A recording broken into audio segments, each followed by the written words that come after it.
Thank you, Alana. And we're now more than a third of the way through the 2024 general election campaign to elect the 34th Dáil. Voters go to the polls on Friday week, November 29th, to elect candidates in 43 constituencies across the country.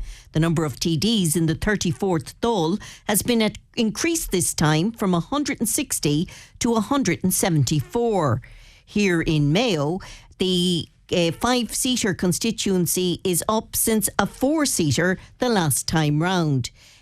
As a result of these changes, the 34th Dáil will be the largest Dáil in the history of the state. Now, today is the third in a series of debates involving Mayo candidates, and we welcome to our studios Fianna Fáil candidate Senator Lisa Chambers, Fine Gael candidate Martina Jennings, and People Before Profits candidate Joe Daly. Now, candidates are responsible for what they say. We ask you, please, not to shout over each other and to play fair. And to start, which we've been doing in all of these debates, we ask each candidate in less than a minute, what's the single major issue for you ahead of polling day? Martina. Thanks, Teresa. Healthcare and the speedy delivery of infrastructure and services is a priority for me. Our Cancer Care Centre of Excellence in the West needs to be delivered on in the next 5 years, along with an ambulatory centre here in Mayo. The early and efficient assessment of children with disability and special needs needs to be put in place, along with a firm structure of services for those children right throughout school and into adulthood. Well, you're saying really your single major issue then are all related to health. Absolutely. But I also believe in Sláinte Care, and I believe in an integrated healthcare system. And I have delivered projects for Mayo that are the best example of integrated care you will get in Ireland today.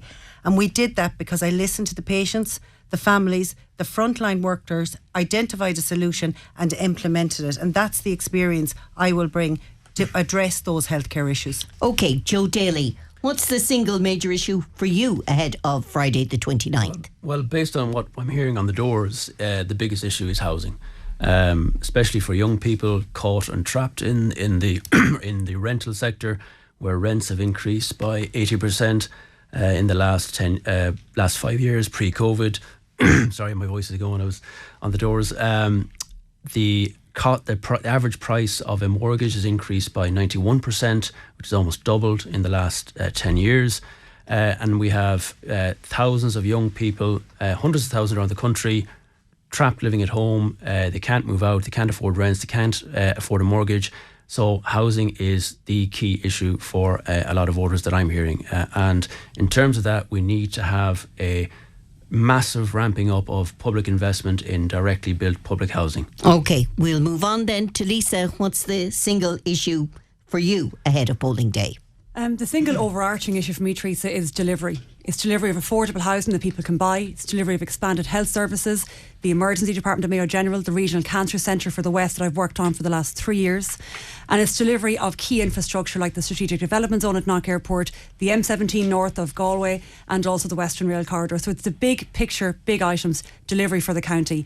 I'm over 10 years in politics. I've experience, I know where the gaps are, and I know where we need to focus. I've worked hard at becoming a senior member of the Fianna Fáil political party, and I've worked hard to gain influence. My ambition for this county is that if I have a voice and I'm a Teachta Dála from Mayo in the next Dáil, that I will have influence and I can deliver for the people of Mayo and the people of the west of Ireland in the bigger picture projects. OK, right. That's the initial question there. Now, we've invited questions from listeners and we'll try to get through as many of those as possible. So we continue getting a lot of questions from listeners concerned about the ongoing overcrowding at Mayo University Hospital and the impact in particular on the elderly lying on trolleys sometimes for days. Will ploughing in more money solve the problem, and where will this money come from? That's the question, Lisa.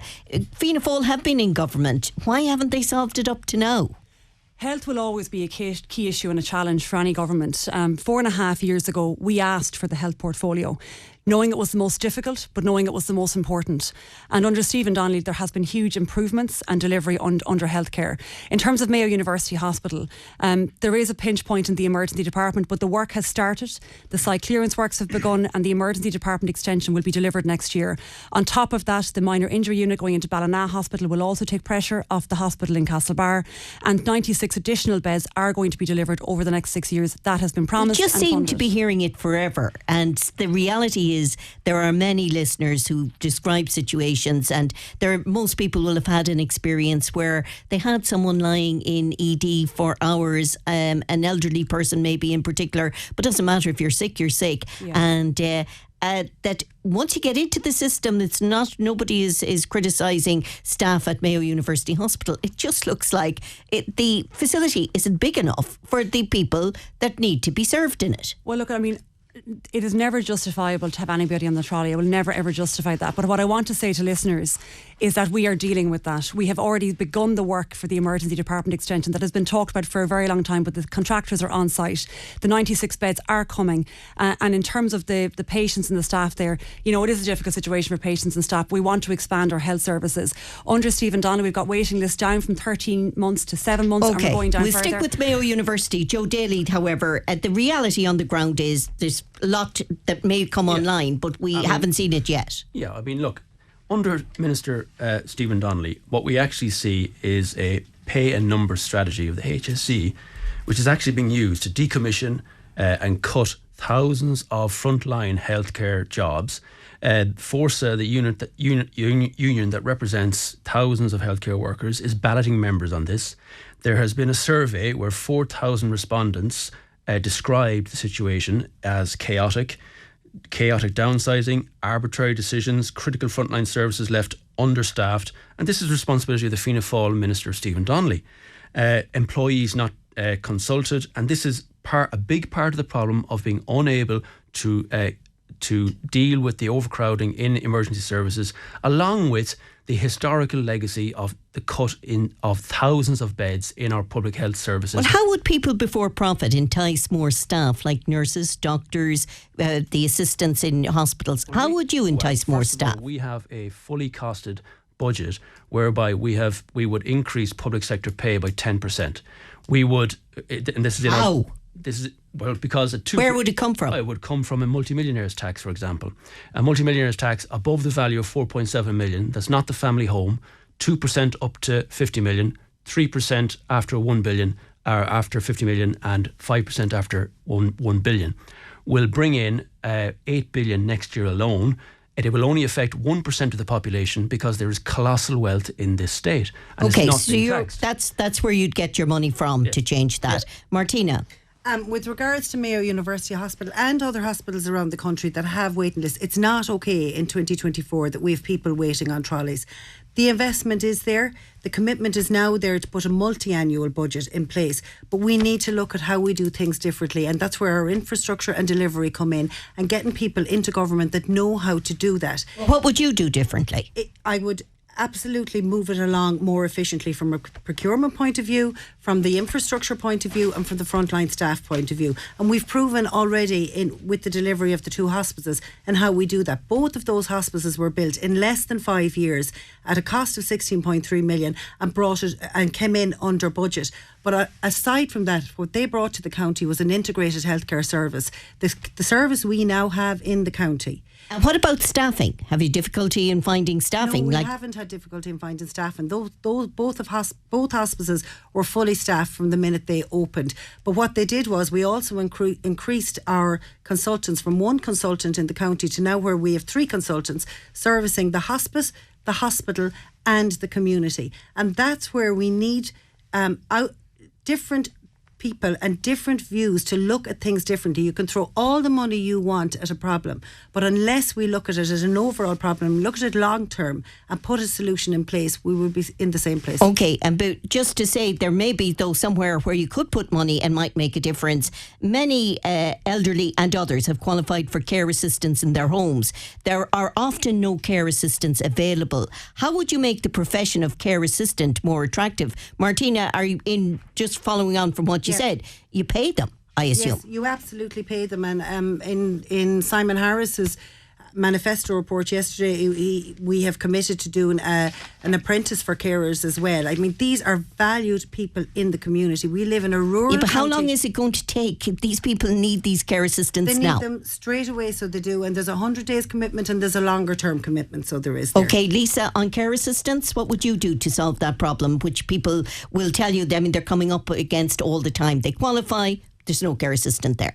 Yeah, look, we have to get more people working in that sector, and it is a caring sector. We know that our demographics are changing. We have an ageing population, a growing population, so the demands are going to increase. What we need to do is pay people better to make it more attractive first and foremost. There needs to be flexibility in that work environment. Fianna Fáil budgeted for that. We have, and also what we want to do is get rid of the means test for carers allowance over the course of the next 5 years. That comes up time and time again. I'll give you a very good example of this, where you have a couple where they've got a child with very severe additional needs. They had planned their life on the basis of 2 incomes coming in. All of a sudden one parent cannot work, but that parent is working harder than they ever did, but they're working in the home, and they can be means tested and get no payment. That needs to change. It's unfair and unjust under Fianna Fáil. We will change that and get rid of the means test. So it's about value in care and recognising the work. Your view on carer assistance and how would you address it? Well, the overarching theme of our manifesto is universal access to public services. And what's the real issue in the care sector is that it's been largely privatised and underfunded, and we have a whole range of private care companies, and we have a large number of care workers who are underpaid and undervalued. They don't have proper maternity rights or sick leave entitlements or pensions. So you'd make them all public servants, basically. We would have a public universal health service that would include those care workers in it, and we would give them, the private sector, the small providers, the option to opt into that system. Okay, with that, we're going to take a commercial break. We'll be back after the break with our 3 candidates this afternoon: Martina Jennings, Joe Daly and Lisa Chambers. And you're welcome back to our election debate. And in studio this afternoon, we have Fine Gael candidate Martina Jennings, Joe Daly of People Before Profit candidate, and Lisa Chambers, the Fianna Fáil candidate in the 5-seater constituency here in Mayo. Now, immigration is one of the big issues in this election, probably nationally, but certainly in the county. And with the amount of hotels and guest houses in Mayo that are now being used to accommodate asylum seekers and refugees, people say there's a crisis in some areas for both domestic and international visitors to secure bed nights. Like people going to a wedding might find it difficult to get a hotel room, and then of course our tourists. Now, this having an impact on tourism locally. How do you propose to address the issue, Martina? I think our Taoiseach has been very clear on this now, that we need a firm and fair system for immigrants, that, you know, to make sure they're processed efficiently, but also if they're not eligible to be here, that we deport them safely. But certainly Mayo has taken its fair share, and I think our hotels have suffered. Those contracts are now coming to an end, and I think that's no harm. But we have to do our bit for the people coming into our country, but we also have to make sure it's a firm and it's a fair system. Okay, Lisa Chambers, what would you do to address that issue of lack of bed nights now in Mayo because of the amount of guest house, hotels, etc. that are being used to accommodate asylum seekers and refugees? Yeah, look, I'm already on record on this particular issue. I think looking at it from a Mayo perspective and a West of Ireland perspective, we have had a lot of bed nights taken out of the system, and it's having an impact on tourism, and it's losing money into our local economy, so we have to deal with it. I have made the case that we need to stop contracting with third parties. We have to move away from that. It has divided communities, which is really unfortunate. We can mend that, and we can move past that.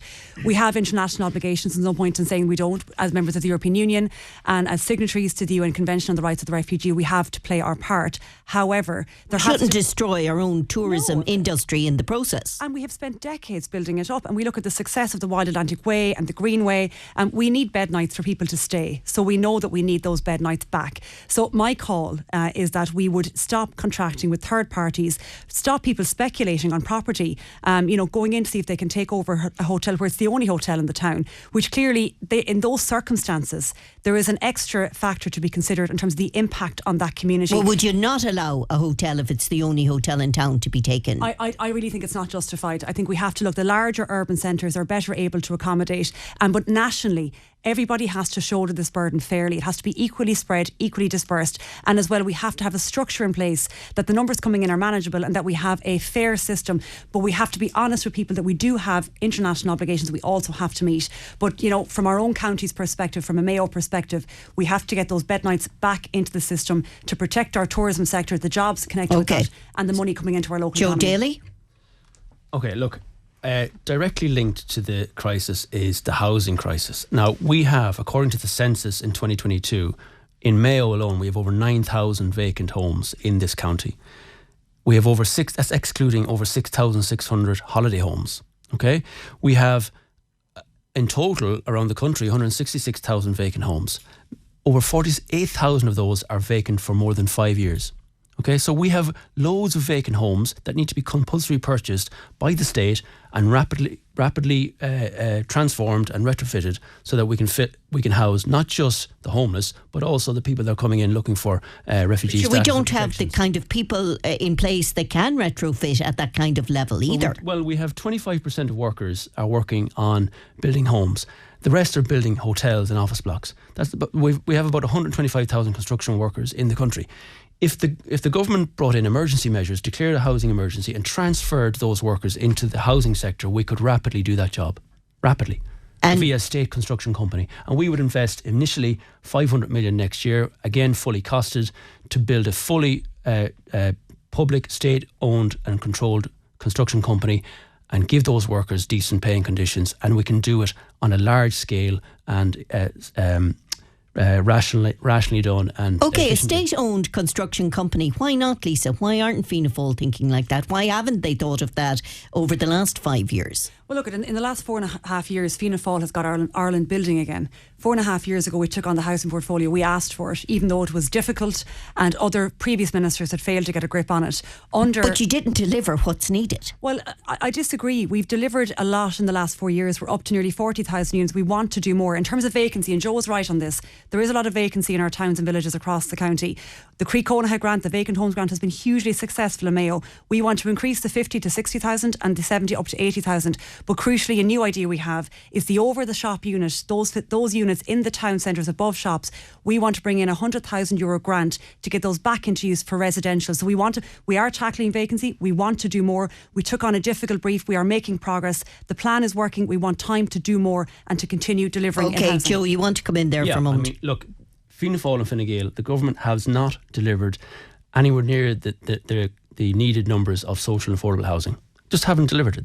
They've missed their target last year alone by over 2,300. They are relying on the private sector, subsidising the private sector, incentivising the private sector, and what is happening is it's causing inflation. These are inflationary measures. The Help to Buy scheme, the value of that is being plonked onto the price of a house. The affordable housing schemes, when a developer develops a housing estate and they have to give 10% of the housing estate in part 5 to the state for social affordable housing, the profit lost on those houses is transferred to the price of the rest of the houses. Okay. Right. So these are inflationary measures. They will never do it efficiently enough or quickly enough, or do it with decent. Right. So you want a state contracting company that can build. Sorry, would you, Lisa? About the Help to Buy being inflationary. Help to Buy is up to 30,000 of your own tax back in your own pocket for working people to buy their own home. That has been independently assessed as not being inflationary. It's important to say, and we want to. The ESRI said it was inflationary, and it's inflationary because did the ESRI it's say inflationary because developers know that first-time buyers are getting this. It is. Well, it is. Correct. That isn't what's happening. That's a view. That's a view. No, the ESRI position is that these schemes are inflationary. That is the ESRI. Okay, I'll go back That's to Martina on the whole housing issue. I think with the Help to Buy scheme, with it being increased now as well and also being applied to second-hand homes, that is addressing the problem to a certain extent, and we need to look going forward. But it doesn't increase inflation. Increasing the building of homes does not increase inflation. It increases activity, which is exactly what we need. We have doubled house building in the last 5 years. From 2020, 18,000 homes a year to now nearly 36,000 homes. It's not enough. No, it's not enough. And that's why the commitment now is to bring it up to 60,000 homes. So we have to keep moving forward. Not saying anything, did Fine Gael not tell us they would deliver on that the last time out, and we're still 5 years down the line? They did, and that's why we need people in government now that know how to deliver this.